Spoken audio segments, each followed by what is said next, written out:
Le marché des arrangements funéraires préalables est en effervescence depuis qu'un changement législatif a ouvert la porte à l'assurance funéraire. C'est assez complexe. Il y a un grand dossier dans la presse d'aujourd'hui sous la plume de Marc Tison.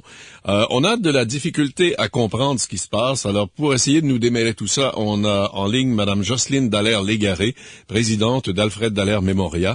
Madame Dallaire-Légaré, c'est complexe et on a de la misère à comprendre ce qui se passe dans votre industrie. Ça va me faire plaisir de vous l'expliquer. Allez-y. Et d'essayer d'être brève pour ce faire.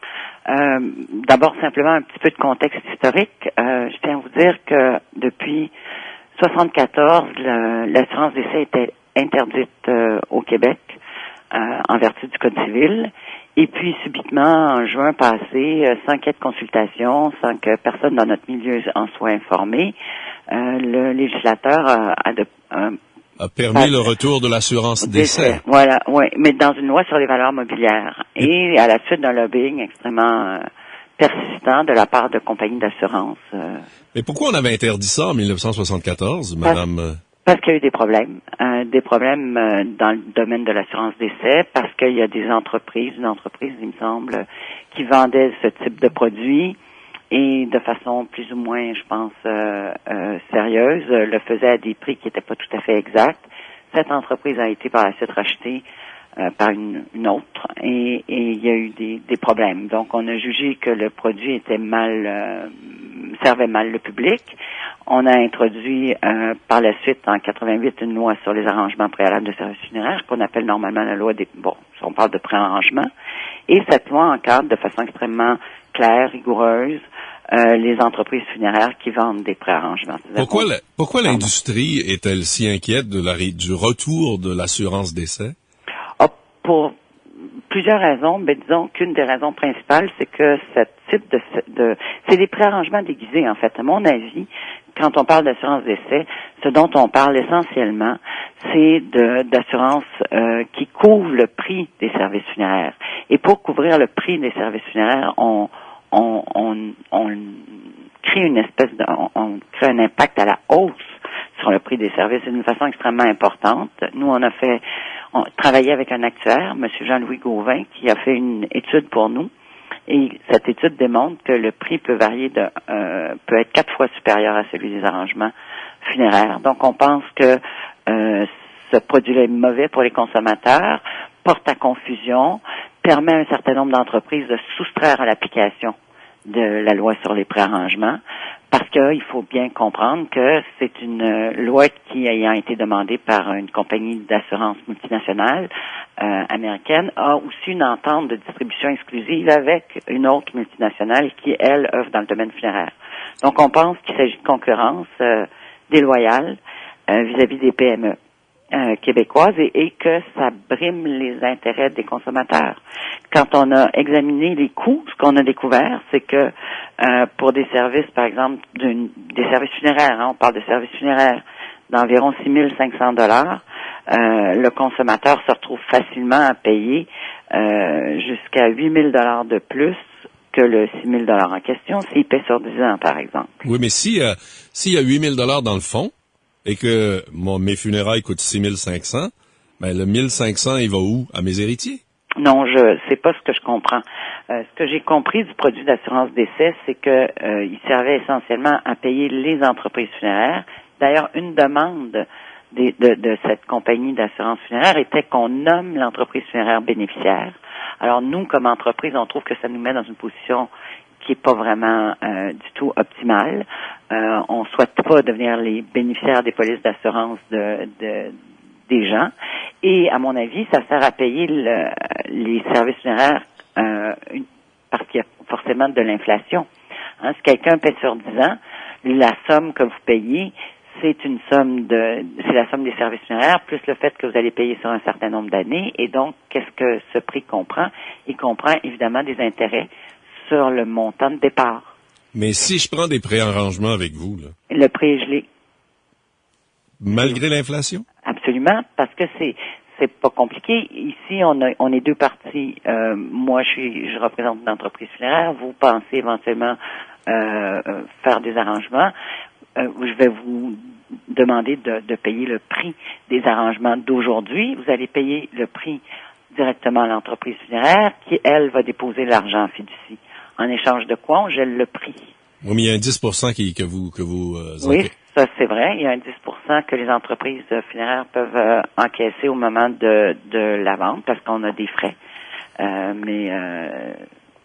Mais est-ce que vous vous opposez, Madame Dallaire-Légaré, à ça parce que c'est plus payant de vendre des préarrangements? Oh, je m'y oppose pour beaucoup de raisons. Je m'y oppose d'abord parce qu'à mon avis, quand on change les lois sans consulter un milieu, c'est déjà un petit peu difficile à accepter et on peut se poser certainement déjà là la question de savoir à qui ça servait tant. Deuxièmement, je m'y oppose parce que je pense que c'est mauvais pour les consommateurs et parce que la loi sur les arrangements funéraires est extrêmement positive, claire, correcte, précise. Puis je m'y oppose parce que c'est de la concurrence déloyale. Les entreprises funéraires n'ont pas le droit de solliciter, alors que les assureurs, eux, peuvent très bien solliciter. Est-ce que vous craignez qu'un vendeur puisse passer dans une maison, un foyer pour vieillards et vendre de l'assurance à ces gens-là?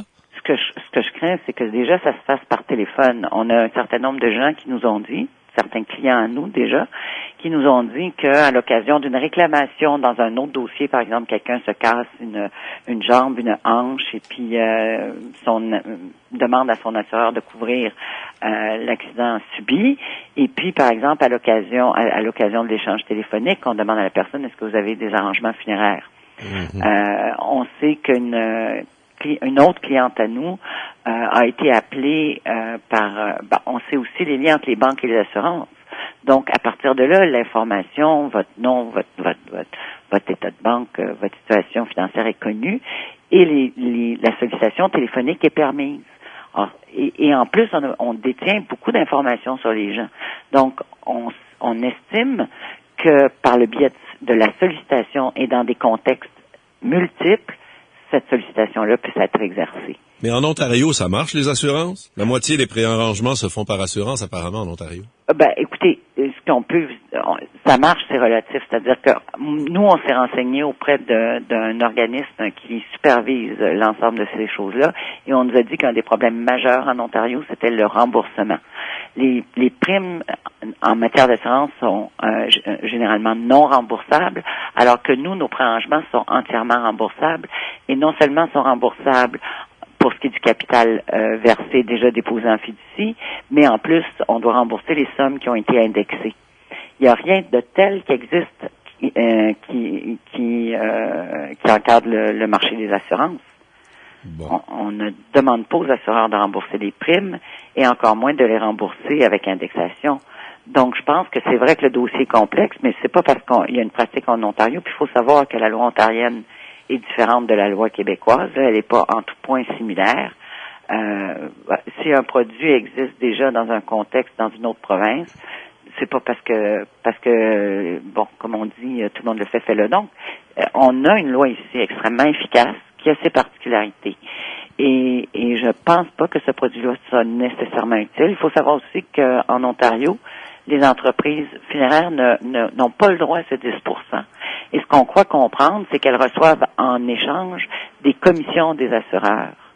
Et que c'est en partie parce que les assureurs leur rendent le produit plus intéressant que possiblement on le propose aux consommateurs. Donc, vous êtes en train de me dire que je suis mieux de prendre des préarrangements qu'une assurance? Oui, en ce qui a trait à l'assurance décès, très certainement. Il ne faut pas comparer l'assurance en général. Je parle pas des assurances en général, bien sûr. L'assurance décès, oui. Mais si on a à comparer entre l'assurance décès et un préarrangement, à mon avis, clairement, et c'est aussi l'opinion de l'Union des consommateurs à ma connaissance, mais très certainement les actuaires qu'on a consultés. Pour ce qui est du coût, pour Jean-Louis Gauvin, il dit clairement que c'est un mauvais produit, et il considère, lui, que c'est un recul pour le Québec. Allez-vous demander au gouvernement de revenir sur sa décision de réaccorder, de réintégrer réintroduire l'assurance décès? C'est-à-dire qu'on demande certainement au gouvernement, oui, d'abroger ça et puis de nous remettre dans la situation antérieure. C'est ma position, c'est celle de la Corporation des thanatologues, c'est celle, je pense, de plus en plus de gens.